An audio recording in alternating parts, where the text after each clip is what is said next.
You look at USA, what we often hear is that it is also one of the largest importers and also happens to be one of the largest exporters. And you do a lot of importing activity. So, from your perspective, how would these global alliances or how would your best practices adopted by a lot of countries on a model on which you operate, which means make in India but import a lot of stuff. So you are dependent on a lot of these agencies to emulate, ape and create value propositions for the customer, whether in India or abroad. No, absolutely. I completely agree on what Venkat also mentioned, that there is a lot of work required on the back end. But on the import front, what is happening right now is we started out by importing a lot of finished goods. So essentially, India's imports are not as much on the raw material side as it is on the value added side.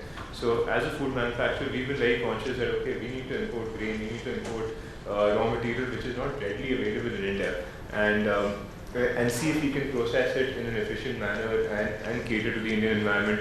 So for importers and for India to actually really thrive in terms of linking with the global trends. Now, as I mentioned earlier, Indian consumers today aren't averse to what's happening in the world. We've been embracing westernized foods, we've been embracing innovative foods. Unfortunately, not all of those ingredients are present. So if we take the example of grain, oats as a grain is completely imported into India, and most of it is actually imported in a finished form. So we've been processing it for a while, and our focus is that how can we go back to the basics, process it, do more innovations here, make it for the Indian consumer. It's similar to a lot of other products, be it the amount of pasta we are importing. Why do we need to import pasta in the first place? We've got great varieties of wheat.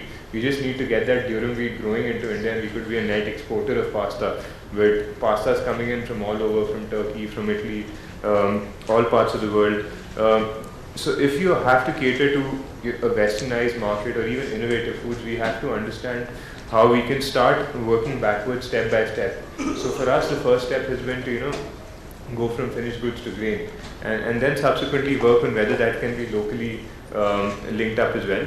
But the opportunity here, as we discussed, and I think Mr. Berry gave that example of the cost of manufacturing, which is really low in India. So if we can do that, we would be able to cater to the local environment, but also become a re-export hub.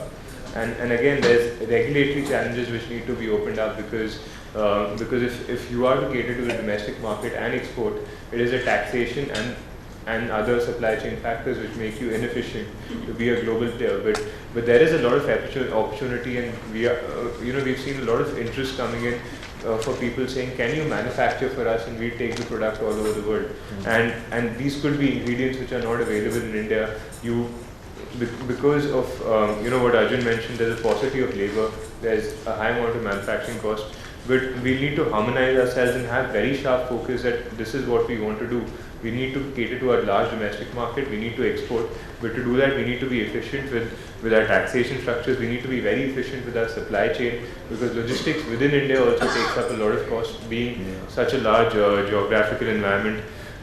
In terms of substitution, there are a lot of things that we could do, right from cereal grains to fruit and vegetables. You're importing so much of finished fruit and vegetable preserves, condiments. There are a lot of things that can actually be done with Indian raw material. Maybe not immediately, but in a gradual stepwise manner. Similar to what you did with mozzarella cheese. And in fact, I remember when Domino's started out, and most pizza companies in India started out, they were importing flour. That's right. And I think there's a large initiative to get Indian flour manufacturers to comply with those standards of what goes into making a good pizza flour, and luckily it's happening. So why can't we do that for the longer run for other products? Well said.